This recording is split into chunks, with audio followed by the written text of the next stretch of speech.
Hello বন্ধুরা, good morning. কেমন আছো তোমরা?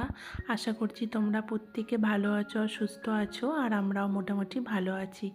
আমার নতুন আরেকটি ব্লগে তোমাদের সকলকে জানাই অনেক অনেক স্বাগত আর অনেক অনেক ভালোবাসা জানিয়ে আজকে একটা নতুন ভিডিও স্টার্ট করলাম। এখন বাজে ওই 10:30 মতো। সকালে সমস্ত আশিবাসি কাজ হয়ে গেছে, স্নান সেরে পূজাও কমপ্লিট। তবে জানো তো, আজকে আমি পুজো করিনি, আমার মেয়ে করেছে। আগের দিন বেরিয়েছিলাম একটু বিকেলে মার্কেটের দিকে, অনেক কিছু বাজার ফুরিয়ে গিয়েছিল, মানে শেষ হয়ে গিয়েছিল, সেগুলো আনতে। আর আসার পথে এনেছিলাম ফুল, তাই আজ বৃহস্পতিবার একটু ভালো করে পুজো দিতে পেরেছি। এখন তো শীতের দিনে ভালো ফুল পাওয়াই যায় না, এই গাঁদা ফুলটাই একটু বেশ পাওয়া যায়। তো এনেছিলাম, ভালো করে খুব সুন্দর করে মনের মতো করে সাজিয়ে আমার মেয়ে পুজো করেছে। এই জাস্ট পুজো করে ঠাকুরমশাই গেল, তাই তোমাদেরকে একটু ভিডিও শেয়ার করলাম। একটু পরেই মেয়ে সমস্ত ঠাকুরের প্রসাদগুলো নামিয়ে নেবে। আর এই যে দেখো, এখন তো শীতের দিনে অনেক রকম ফুল পাওয়া যায়, বাইরে বেরোলেই একটু করে ফুল নিয়ে আসি। এটাও নিয়ে এসেছি, মেয়ে এরকমভাবে সাজিয়ে রেখেছে। বেশ কিছুদিন আগে গিয়েছিলাম, দুটো রজনীগন্ধা স্টিকও এনেছিলাম, 1 ডজন। তো সেটা বেশ 1 সপ্তাহ ছিল, ঘরে চারিদিকে গন্ধে করছিল। সেটা শুকিয়ে গিয়ে ফেলে দিয়েছি, আবার এটা নতুন করে লাগিয়েছি। আর এখন বাজে 11:45 মতো। এই যে এখন চা করে নিলাম। আজকে চা খেতে সব থেকে লেট হয়েছে, যেহেতু বৃহস্পতিবার, অঘ্রান পৌষ মাসের না, বৃহস্পতিবারে একটু পুজোটা তাড়াতাড়ি করার চেষ্টা করি। আর এই যে আগের দিন বেরিয়েছিলাম, কয়েকটা গোলাপ গাছ এনেছিলাম, সেগুলোও আছে, লাগানো হয়নি। আর এই যে দেখো, নাকচম্পা গাছটা এত মিলিবাগ এসেছে যে কি বলবো। স্নেক প্ল্যান্টগুলো অনেক হয়েছে, তাই একটা রঙের বালতির মধ্যে ভালো করে আগের দিন ভালো করে রেখেছি। আর এই গাছগুলো নিয়ে এসেছিলাম বেশ কয়েকদিন আগে, সেগুলোই আগের দিন পটিং করেছিলাম, তোমাদেরকে এগুলো দেখিয়ে দিলাম। এবারে তো ভেবেছিলাম ফুলের গাছ লাগাবো না, তবু মেয়ে জোর করাতে এইগুলো লাগিয়েছি। আর বেশ কিছু মাটির টব নিয়ে এসেছিলাম, তাও না সব কিছু ধরেনি, আবার আনতে হবে, গোলাপ গাছগুলোর জন্য আনতে হবে। উনি বললেন গোলাপ গাছে আর কি মাটির টব দিতে, প্লাস্টিক টব দিতে না, তাই আর আনিনি। মাটির টব আবার এলে উনি জানাবেন, তারপর আবার আনবো। তো যাই হোক, এই যে দেখো, এই গাছের স্ট্যান্ডটা করেছিলাম আর কি যখন বাড়ির কাজ হয়, তো রোদ জল পেয়ে একদম পুরো মরচে পড়ে গেছে, রং করা হয়নি তাই। তো এখন দেখো, অনেকটা বেলা হয়ে গেছে, প্রায় 11:45। সমস্ত আনাজ কেটে নিয়েছি, আর আজকে রান্নাবান্না হবে, আজকে ফুলকপির তরকারি করব। আর শীতের দিনে এখনও নাকি শুক্তো খাওয়া হয়নি, তাই শুক্তোর জন্য সমস্ত কিছু সবজি কেটে নিয়েছি, এদিকে ভাত হচ্ছে। আর এই যে দেখো, এখানে করছি মাছ। আর এই মাছটা আগের দিন নিয়েছিলাম, বাটা মাছ, বেশ কয়েকটা রেখে দিয়েছিলাম। তো এটাই করব সর্ষে বাটা দিয়ে, সর্ষে আর একটু পোস্ত দিয়ে। আর এই যে দেখো, আগের দিন গিয়েছিলাম, এইটা খেতে আমার খুব ভালো লাগে। এটা কি বলে, গুড় বাদাম।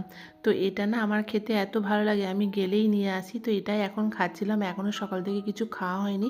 ওই যে চা খেলাম, আর ওই কোয়াটার রুটিটা আর কি, কোয়াটার ব্রেডটা ওই নিয়ে এসেছিলাম আগের দিনেই। তো ওটাই আর কি মেয়ে ভালো করে আর কি বাটার দিয়ে সেঁকে নিয়েছিল, তো ওটাই খাওয়া হয়েছে। আর এই যে দেখো, মাছ ভাজা হয়ে গিয়েছে, আর মাছটা ভেজে নিয়ে, আর এখানে দেখো সর্ষে পোস্ত দিয়ে একটু ঝাল করে নিয়েছি। আজকে অনেক দিন পর আবার একটা ভিডিও তোমাদের সঙ্গে শেয়ার করছি। শরীরটা খুবই খারাপ বন্ধুরা, বারবার ভিডিওতে বলতে ভালো লাগে না যে শরীর খারাপ, কিন্তু শরীর খারাপ হলে কি করব, তাই না? শরীর খারাপ বলতে বন্ধুরা, আমার বেশ অনেক বছরের এই শরীর খারাপটা, তো এখন তো একটা বড় আকার ধারণ করেছে। তো কি হয়েছে না হয়েছে সেটা তোমাদেরকে পরেই জানাবো। এখন আমি ডক্টর দেখাচ্ছি, ডক্টর তো যা বললেন, তো আমার মাথায় আকাশ পুরো ভেঙে পড়েছে। তো এখন কিছু বলতে চাইছি না কি হয়েছে না হয়েছে আমার, তো তোমাদেরকে পরে ব্লগে শেয়ার করব। তো একা আছি, তোমরা তো অনেকেই জানো, আমার হাজব্যান্ড থাকে না, মেয়ে আর আমি থাকি, সবটাই মেয়ে আর আমি দুজনেই।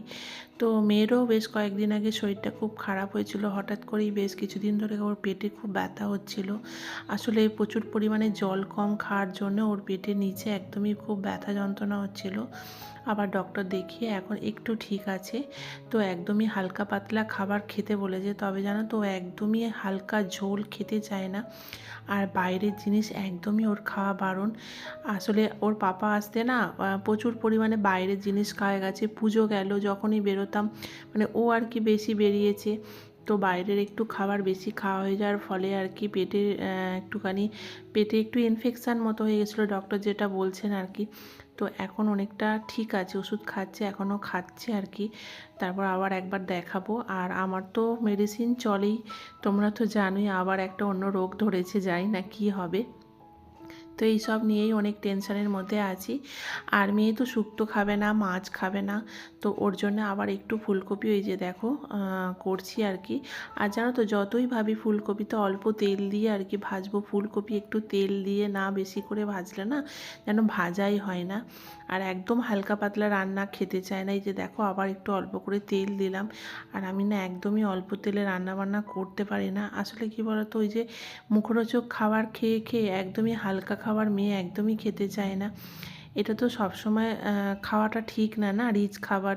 ওকে বোঝাচ্ছি এতই যে বাবু সবসময় তো রিচ খাবার খাওয়াটা ঠিক না, তো একটু হালকা পাতলা খাও। তো যাই হোক, এই যে দেখো ওর জন্য একটু ফুলকপির তরকারি করছি, আর ওকে একটু ডিম করে দিতে হবে। মাছ তো খুব একটা খেতেই চায় না, ডিম করে দিলে একটা ওর খুবই ভালো। আর এদিকে তো ভাতটা হচ্ছে, আর ভাতটা হতে না খুব দেরি হয়।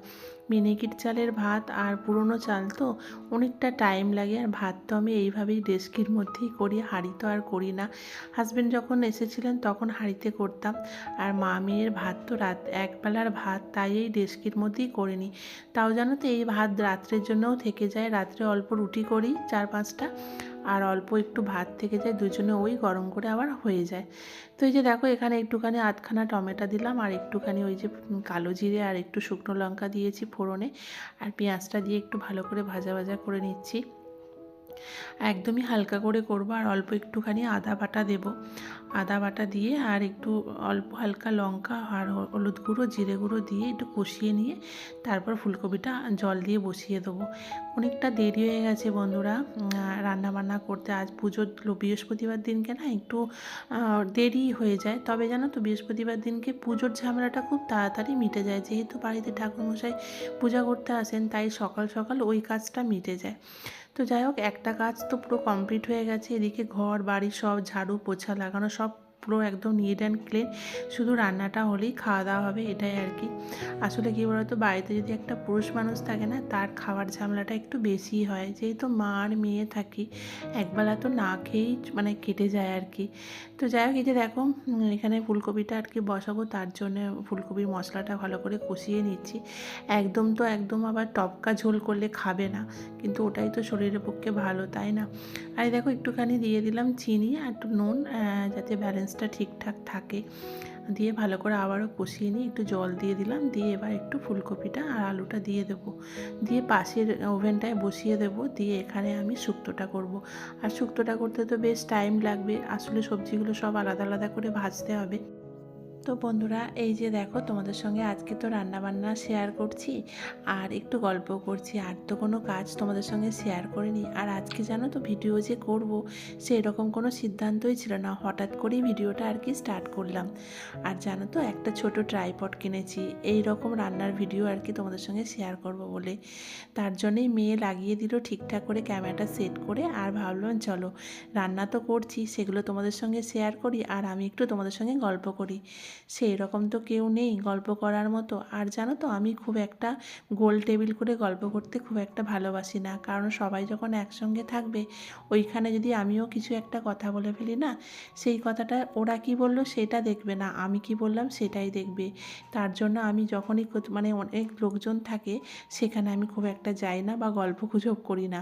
সবার সঙ্গে কথা বলি, কিন্তু ওই কিছু ব্যাপার নিয়ে কথা আমি বলতে ভালোবাসি না। তো যাই হোক, মেয়ে আর আমি দুজনে ঘরের মধ্যেই থাকি, তো এই ফোনটা নিয়েই থাকি আর কি। সবার ভিডিও দেখি কিভাবে কি করি, আমার তো ভিডিও দেখতে খুব ভাল লাগে। তো মেয়ে আমাকে বলে তুমি নিজে করে প্রত্যেক দিন শেয়ার করো, তুমি পরের ভিডিও কেন এত দেখো? তো কি বলো তো, আমি ওই যে ছুটোছুটি করে কাজকর্ম তো বেশি করতে পারছি না, যার জন্য আর ভিডিও তোমাদের সঙ্গে শেয়ার করা হচ্ছে না। তো যাই হোক, এই যে দেখো ওখানে তো ফুলকপিটা বসিয়ে দিলাম। ওই দিকে রান্না করতে একটু অসুবিধা হয়, যেহেতু গ্যাসটা একটু দূরে ওইদিকে, আর আমার গ্যাস কাউন্টার টপটা এইভাবে আছে, তো আমার একটু না দাঁড়িয়ে রান্না করতে অসুবিধা হয়। তাই যে কোনো জিনিস ওদিকে আর কি কষিয়ে ওই ওভেনটায় বসিয়ে দিই, বা ভাতটা বসিয়ে দিলাম আর এটায় দাঁড়িয়ে দাঁড়িয়ে রান্নাটা করলাম। তো জানোই তো, শুক্তো করতে গেলে সব সবজিগুলো একটু একটু করে ভেজে নিতে হয়, তো হালকা করে সব ভেজে নিচ্ছি।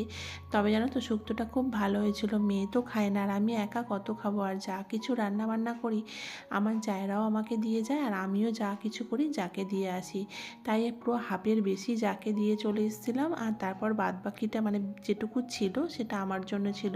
তাও আমি একটা দিনে খেয়ে মানে উঠতে পারিনি, পরের দিনকে আমাকে আর রান্না সেরকম কিছু করতেই হয়নি।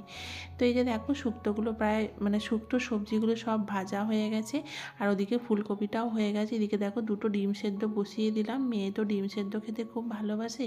ওনা ডিম মানে আর কি ভাজাটা অতটা পছন্দ করে না, ও সেদ্ধ হলেই খুব ভালো।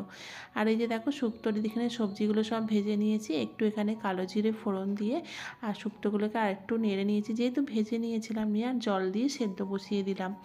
আর এরপর আর কি আমি যে রাঁধুনি বাটা আর পোস্তটা যে ভালো করে পেস্ট করে রেখেছি এরপর দেবো। আর এই যে দেখো, প্রায় মোটামুটি সবজিগুলো সেদ্ধ হয়ে গেছে 80% মতো, আর 20% বাকি আছে। আর এই যে দেখো, এখন দিলাম এই পর্যায়ে এসে রাঁধুনি আর পোস্ত বাটা, আর অল্প একটু আদা দিয়েছিলাম, তো এটা দিয়ে দিলাম। আর মিক্সির বাটিটার মধ্যে কিন্তু এখনও অনেকটা লেগে আছে, ওটাও মানে কি দিয়ে দেবো, দিয়ে আর একটু 2-4 মিনিট হবে।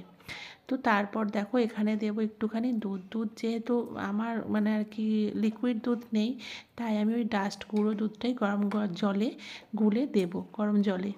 তারপর দেবো বেশি করে একটুখানি ঘি। তো আমি তো এভাবেই শুক্তো করি, আর শুক্তোটা খুব ভালোও হয়। তো যাই হোক বন্ধুরা, আমার মানে আমাদের বাড়ির সবাই বলে আমি নাকি খুব শুক্তোটা খুব সুন্দর করে, তবে জানি না, বেশ ভালোই হয়েছিল। তো বন্ধুরা, যদি তোমাদের আমার এই ভিডিওটা ভালো লাগে তবে তোমরা অবশ্যই একটা লাইক করে দিও, আর যারা নতুন বন্ধু আমার ভিডিওটা প্রথম দেখছো তারা অবশ্যই আমার চ্যানেলটা সাবস্ক্রাইব করে আমার একটু পাশে থাকতে পারো। তো এই যে দেখো, এবার এসে এখানে দুধ দিয়ে দিলাম, আর বেশ অনেকটা পরিমাণে ঘি দিয়ে দিলাম, দিয়ে এখানে 2 থেকে 4 মিনিট ফুটিয়ে, আর ব্যাস প্রায় আমার শুক্তো রেডি হয়ে যাবে। মেয়ে আছে ওপরে, মেয়েকে ডাকছি, বাবু চলে এসো তাড়াতাড়ি, এবার খাওয়া দাওয়া করবো। আর জানো তো, এই শীতকালে আমার ঘরবাড়ি প্রচুর ঠান্ডা হয়। এতক্ষণ রান্না করে ঠান্ডার মধ্যে দাঁড়িয়ে দাঁড়িয়ে রান্না করে না, জল খেতে আমার হাত পাতগুলো পুরো পেকে যাচ্ছিল। আমার এটাই হচ্ছে বড় এক ধরনের রোগ। তো এখন এই উঠানের মধ্যে বেশ রোদ্দুর ছিল বলে আমি একটু এখানে চেয়ারটা নিয়ে বসে পড়েছিলাম, আর রিতম তোমাদের সঙ্গে কথা বলছিল। তারপরে এই যে দেখো, এখন বাজে 2টো, পুরো 2টো বাজে একদম। দেখো, খাবার টেবিলে চলে এসেছি, আর রান্নাবান্না তো কী হয়েছে তোমরা দেখলেই। ফুলকপির তরকারি হয়েছে, বাটা মাছটা একদমই শুকনো করে ফেলেছিলাম সর্ষে বাটাটা দিয়ে, আর শুক্তো হয়েছে, একটা করে ডিম সেদ্ধ করে নিয়েছি। তো চলো আমরা দুপুরে লাঞ্চটা করে নিই, তারপর তোমাদের সঙ্গে আবার পরে ফিরে আসছি।